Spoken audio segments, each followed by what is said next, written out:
Été 2023. Les jours se lèvent sous un angle différent. Selon mes courts séjours, des rencontres fortuites et d'autres très étranges. Il y a devant moi un fantastique soleil. Et les nuits étoilées dans cette nouvelle région de la Charente-Maritime me réjouissent. Un globe incandescent qui réchauffe les minutes qui passent dans ces ruelles chargées d'art et d'histoire.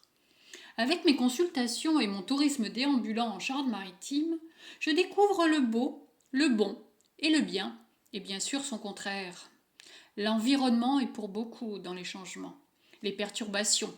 Malgré tout, je poursuis mes visites à travers les villes et villages qui se posent sur ma route. Au bord de la Loire, une ambiance mirette. Le ronflement de la nature bouillonne. Le langage du voyage au bord de la Loire. La végétation est luxuriante. Les ondes vibrantes des oiseaux percent ma carapace. La douceur indélébile vient capturer l'ensemble de ma chevelure. Les douces caresses du vent m'émerveillent. Corde de bonheur, entends-tu au loin dans les feuillages du beau rivage? Claude, Claude, mais tu n'es pas là? Je me sens vivante. Je rêve de partir en barque avec un homme qui me conterait fleurette. Ah! Un canard me réveille de mon doux songe. Il vient lentement pour mendier un bout de pain. La pluie fait des ronds dans l'eau, clapote comme un ange venu de nulle part. Un charmant oiseau danse dans les cordes des arbres. Ah, mais le plus beau objet, c'est la Loire sans doute. On la voit rarement s'écarter de sa route. Elle a peu de répit dans son cours mesuré. C'est Jean de La Fontaine qui disait ça. Endormissement à la campagne? Un bain de nature au rendez-vous? Une écoute attentive pour le plaisir des sens? Un test grandeur nature? Diminution des calories pour finir par faire un jeûne séquentiel 15 jours à l'écoute de mon corps. Dans un cadre campagnard au milieu du vivant.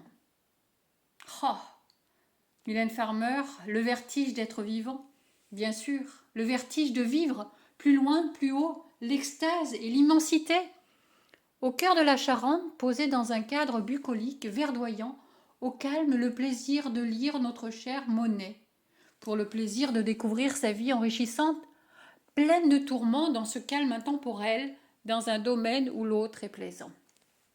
Sereine, avide de liberté et de rencontres pour le nouveau monde que l'on se construit. Seule, face à l'immensité de plaisir, de dénouement et de réappropriation de son moi. Tiens, le logis est joliment décoré, pleine de beauté, de charme et de subtilité. Ne manque pas de toucher ma sensibilité, mais aussi un plaisir inoubliable, la découverte de Acro-défi. Un parcours de branche en branche dans la forêt, perché aux cimes des arbres. Vous savez que tous les hommes pensent que le bonheur se trouve au sommet de la montagne, alors qu'il réside de la façon de le gravir. Confucius. Tous les lieux sont des sources d'inspiration, où les hommes se regardent dans la savane de la découverte de notre singularité du Bouddha-bar. Musique, regarde, écoute, chante et danse la vie. Regarde, sens, bouge, ris, la vie t'appelle. La lumière vient à moi. Donne-moi la source d'amour. Dis ce que tu ressens. Ose, ose. Prends-moi dans tes bras, douce lumière de douceur. Prends-moi dans ton cœur. Brûle-moi les lèvres de ton désir. Décale-toi. Aime la vie. Félicite-la. Chéris-la. Détonne-la. Ah, c'était un petit poème de moi cette fois-ci, Nathalie Allemand. Naturopathe pour vous servir.